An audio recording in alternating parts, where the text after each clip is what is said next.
আসসালামু আলাইকুম। সংবাদে আপনাদের সবাইকে স্বাগত জানাচ্ছি। আমি ফিরোজ তোহা। শুরুতেই আরবে কেবলস সংবাদ শিরোনাম। বাংলাদেশের সর্বশেষ গুরুত্বপূর্ণ আপডেট সংবাদে আপনাকে স্বাগত। শুরুতেই সংবাদ শিরোনাম, পরে বিস্তারিত। শুরুতেই জানাবো, গুমের ঘটনায় শেখ হাসিনা সম্পৃক্ততা পেয়েছে কমিশন। গুমের ঘটনার নির্দেশদাতা হিসেবে সাবেক প্রধানমন্ত্রী শেখ হাসিনার সম্পৃক্ততার প্রমাণ পেয়েছে গুম সংক্রান্ত তদন্ত কমিশন, the commission of the enquiry and enforced ডিসপিয়ারেন্স।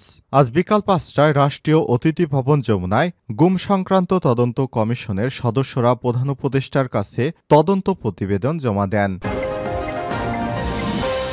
এরপর জানাবো, ছাত্র আন্দোলনে হামলায় স্বেচ্ছাসেবক লীগ নেতা গ্রেপ্তার। রাজবাড়ীতে বৈষম্য বিরোধী ছাত্র আন্দোলনে শিক্ষার্থীদের উপর হামলার মামলায় স্বেচ্ছাসেবক লীগের এক নেতাকে গ্রেপ্তার করা হয়েছে। তিনি বৈষম্য বিরোধী ছাত্র আন্দোলনে হামলার ঘটনায় ২ মামলার এজাহার নামীয় আসামি। এদিকে বিজয় দিবসে নিরাপত্তা ঝুঁকি নেই বললেন ঢাকা রেঞ্জ ডিআইজি। মহান বিজয় দিবস উপলক্ষে সব ধরনের নিরাপত্তা জোরদার করেছে ঢাকা মহানগর পুলিশ। বাড়ানো হয়েছে গোয়েন্দা নজরদারি। বিজয় দিবস ঘিরে কোনো ধরনের নিরাপত্তা ঝুঁকি নেই। আজ দুপুরে সাভারের জাতীয় স্মৃতিসৌধে নিরাপত্তা ব্যবস্থা পরিদর্শনে সেসব কথা জানান ঢাকা রেঞ্জের ডিআইজি একেএম আওলাদ হোসেন। জানাবো, দেশের অস্তিত্ব সার্বভৌমত্ব নষ্ট করেছে শেখ মুজিব, বললেন শারজিস আলম। বৈষম্যবিরোধী ছাত্র আন্দোলনের অন্যতম সমন্বয়ক ও জুলাই শহীদ স্মৃতি ফাউন্ডেশনের সাধারণ সম্পাদক শারজিস আলম বলেছেন, বাংলাদেশকে একটি দেশের কাছে ইজারা দিয়েছে শেখ মুজিবুর রহমান ১৯৭১-এর পরে। এদেশের অস্তিত্ব সার্বভৌমত্ব নষ্ট করে দিয়েছিল। এদিকে ভারত বাংলাদেশকে ধ্বংস করতে চায়। ভারত বাংলাদেশকে ধ্বংস করতে চায় বলে মন্তব্য করেছেন বাংলাদেশ খেলাফতে মজলিসের মহাসচিব মামুনুল হক। আজ রাতে ব্রাহ্মণবাড়িয়ার কসবা উপজেলা বিনাউটি ইউনিয়নের সৈয়দাবাদ জামিয়া সানি ইউনিসিয়া মাদ্রাসা মাঠে এক ইসলামী সম্মেলনে প্রধান অতিথির বক্তৃতায় তিনি এসব কথা বলেন। এবং সর্বশেষ জানাবো, মধ্যপ্রাচ্যে নিয়ে নেতানিয়াহুর ভয়ঙ্কর পরিকল্পনা বাস্তবায়ন শুরু। গেল বছর হামাসের অপারেশন অব আল আকসা ফ্ল্যাটকে অজুহাত বানিয়ে গোটা গাজা উপত্যকায় নরককে পরিণত করেছে দখলদার ইসরায়েল। সেখানেই থেমে থাকেনি নেতানিয়াহু, তার বাহিনী নির্বিচারে হামলা করেছে এখনও। এরপর তারা লেবাননে হামলা শুরু করে। লেবাননে তারা দীর্ঘদিন অনেক বড় বড় ভবন নস্যাৎ করেছে, অনেক মানুষকে হত্যা করেছে। এরপর আসাদ সরকারের পতনের পর গুড়িয়ে দেওয়া হয়েছে সিরিয়ার সামরিক শক্তি। নিজেদের নিরাপত্তার স্বার্থে এমনটা করেছে বলে জানায় তেল আবিব। তবে এমন আগ্রাসনের আড়ালে ভয়ঙ্কর এক খেলার ইঙ্গিত পাওয়া যাচ্ছে, যা পাল্টে দিতে পারে গোটা দুনিয়ারই সমীকরণ। আসাদ সরকারের পতনের পর ইসরায়েলি বাহিনী কর্তৃক সিরিয়ার গোলান মালভূমি দখল, সামরিক অবকাঠামোর ওপর নির্বিচারে হামলা চালানো এমনটি প্রথম নয়। ২০১৩ সাল থেকে হিজবুল্লাহ ও ইরানের সামরিক কার্যক্রম ও অবকাঠামোতে হামলার অজুহাতে সিরিয়ায় নিয়মিত হামলা চালিয়ে আসছে ইসরায়েল। প্রিয় দর্শক, এতক্ষণ শুনছিলেন সংবাদ শিরোনাম, এবারে বিস্তারিত। তবে তার আগে বন্ধুরা, অনুরোধ থাকবে এই সংবাদটিতে একটি লাইক দিন। এই চ্যানেলে আপনি নতুন হয়ে থাকলে আমাদের সংবাদটি দেখতে দেখতে চ্যানেলটি সাবস্ক্রাইব করে রাখুন। কমেন্ট করে বন্ধুরা আপনার মূল্যবান মতামত জানিয়ে দিন আপনি বিশ্বের কোন দেশ থেকে বা বাংলাদেশের কোন স্থান থেকে আমাদের সংবাদটি দেখছেন এবং শুনছেন। এবারে বিস্তারিত। গুমের ঘটনায় শেখ হাসিনা সম্পৃক্ততা পেয়েছে গুম কমিশন। গুমের ঘটনার নির্দেশদাতা হিসেবে সাবেক প্রধানমন্ত্রী শেখ হাসিনা সম্পৃক্ততার প্রমাণ পেয়েছে গুম সংক্রান্ত তদন্ত কমিশন of the commission of enquiry. আর শনিবার ১৪ ডিসেম্বর বিকাল ৫টায় রাষ্ট্রীয় অতিথি ভবন যমুনায় গুম সংক্রান্ত তদন্ত কমিশনের সদস্যরা প্রধান উপদেষ্টার কাছে প্রতিবেদন জমা দেন।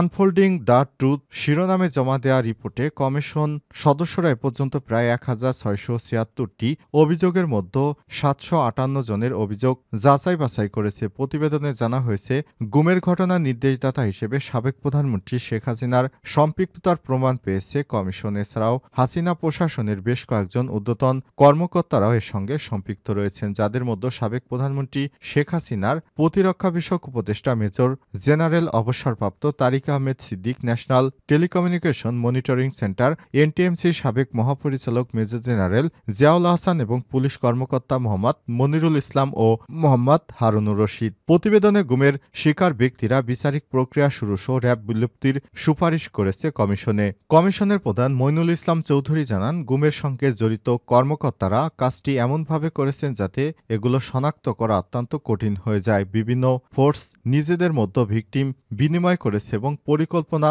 ভিন্ন ভিন্নভাবে বাস্তবায়ন করেছে। এ সময় তিনি আরও জানান, গুমের শিকার অনেকে এখনও শঙ্কামুক্ত হতে পারছেন না। তাদের উপর এতটাই ভয়াবহ নির্যাতন চালানো হয়েছিল যে তারা এখনও ট্রমায় ভুগছেন। প্রধান উপদেষ্টা তার সর্বশেষ বক্তব্যে আয়নাঘর পরিদর্শনে যার কথা জানিয়েছেন। খুব শীঘ্রই তিনি শেখ হাসিনার আমলে নির্মিত আয়নাঘর পরিদর্শনে যাবেন বলে জানিয়েছেন।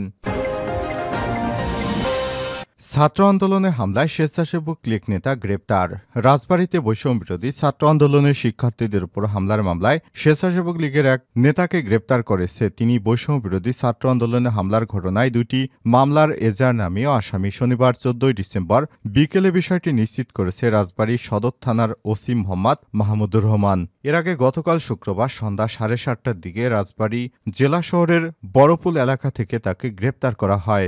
গ্রেপ্তার স্বেচ্ছাসেবক লীগ নেতার নাম মোহাম্মদ ইফতিহক সৌরভ। তিনি রাজবাড়ী জেলা শহরের বড়পুল এলাকায় এনামুল হকের ছেলে। এছাড়াও তিনি রাজবাড়ী পৌর স্বেচ্ছাসেবক লীগের সভাপতি। জানা গেছে, গত 18 জুলাই বিকাল 3টায় বৈষম্যবিরোধী ছাত্র আন্দোলনে অভিভাবক ও শিক্ষকেরা রাজবাড়ী শহরে বড়পুল মোড়ে অবস্থান নেন। এ সময় বিকাল 3টা 40 মিনিটে পূর্ব পরিকল্পনা অনুযায়ী সন্ত্রাসী দেশীয় অস্ত্র, আগ্নেয়াস্ত্র ও গোলাবারুদ নিয়ে আতর্কিত আন্দোলনকারীদের উপর হামলা চালায় তারা। এ সময় সাবেক সংসদ সদস্য কাজী কেরামত আলী ও কাজী ইরাদত আলীর নির্দেশে সন্ত্রাসীরা আন্দোলনকারীদের হত্যার উদ্দেশ্যে বোমা নিক্ষেপ করে এবং আগ্নেয়াস্ত্র দিয়ে আন্দোলনকারীদের লক্ষ্য করে গুলি করতে থাকে। তাদের ছত্রভঙ্গ করে দেওয়ার সময় আন্দোলনকারীদের বেধড়ক মারপিট করে এবং গুরুতর জখম করে সন্ত্রাসীরা। এই ঘটনায় গত 30 আগস্ট বৈষম্যবিরোধী আন্দোলনের শিক্ষার্থী রাজীব মোল্লা বাদী হয়ে রাজবাড়ী সদর থানায় 170 জনের নাম উল্লেখ করে ও অজ্ঞাত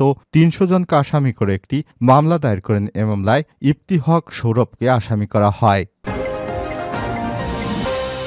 বিজয় দিবসে নিরাপত্তা ঝুঁকি নেই ঢাকা রেঞ্জ ডিআইজি। মহান বিজয় দিবস উদযাপন উপলক্ষে সব ধরনের নিরাপত্তা জোরদার করেছে ঢাকা জেলা পুলিশ। বাড়ানো হয়েছে গোয়েন্দা নজরদারি। বিজয় দিবস ঘিরে কোনো ধরনের নিরাপত্তা ঝুঁকি নেই। শনিবার 14 ডিসেম্বর দুপুরে সাভারের জাতীয় স্মৃতিসৌধে নিরাপত্তা ব্যবস্থা পরিদর্শনে সেসব কথা জানান ঢাকা রেঞ্জের ডিআইজি একেএম আওলাদ হোসেন। এ সময় তিনি জানান, বিজয় দিবসকে কেন্দ্র করে স্মৃতিসৌধ ও আশপাশের এলাকায় নিরাপত্তার দায়িত্বে কাজ করছে পুলিশ ও গোয়েন্দা সংস্থার সদস্যরা। প্রায় 3000 সদস্য নিরাপত্তা দায়িত্বে নিয়োজিত রয়েছে। পার্শ্ববর্তী জেলাগুলোতেও নিরাপত্তা জোরদার করা হয়েছে। যান চলাচল বিশেষ ব্যবস্থা নেওয়া হয়েছে। বিজয় দিবস ঘিরে কোনো ধরনের নিরাপত্তা ঝুঁকি নেই বলে জানান তিনি।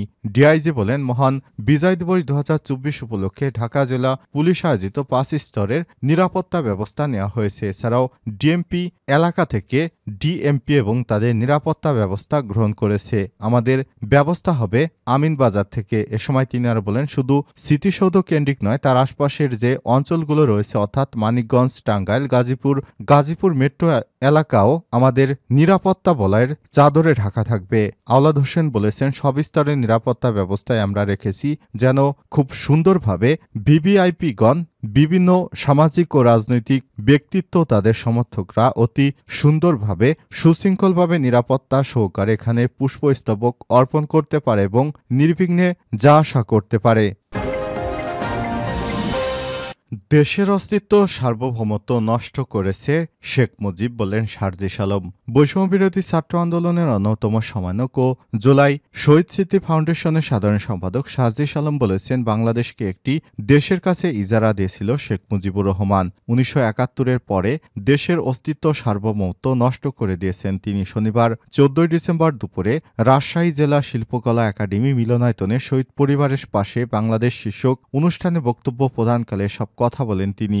অনুষ্ঠানে রাজশাহী বিভাগের ৬২ জন শহীদ পরিবারের মধ্যে ৪২ জনের পরিবারকে ৫ লক্ষ টাকার অনুদানের চেক বিতরণ করা হয়। সার্জিস আলম বলেন, বাংলাদেশের সংবিধানকে একটি দেশ ভারত তাদের ইচ্ছে মতো ব্যবহার করেছে। এই বাংলাদেশের সামগ্রিক কাঠামো তাদের ইচ্ছে মতো খুনি হাসিনা নির্লজ্জের মতো বাংলাদেশের উপস্থিত থেকে বলে সে কিনা ভারতকে যা দিয়েছে ভারত সারা জীবন মনে রাখবে। বৈষম্যবিরোধী ছাত্র আন্দোলনের এই নেতা আরও বলেন, আমরা ক্ষমতা পিপাসু নই, বিবেকবোধের জায়গা যদি আমার মনে হয় আপনারাই অভ্যুত্থানের স্পিরিটের সঙ্গে বিশ্বাসঘাতকতা করছেন। প্রফেসর ডক্টর মোহাম্মদ ইউনূসও যদি মনে হয় আমরা তাকে ছেড়ে কথা বলবো না। আমরা বিবেকবোধ বিক্রি করে দেওয়া ওই প্রজন্ম না।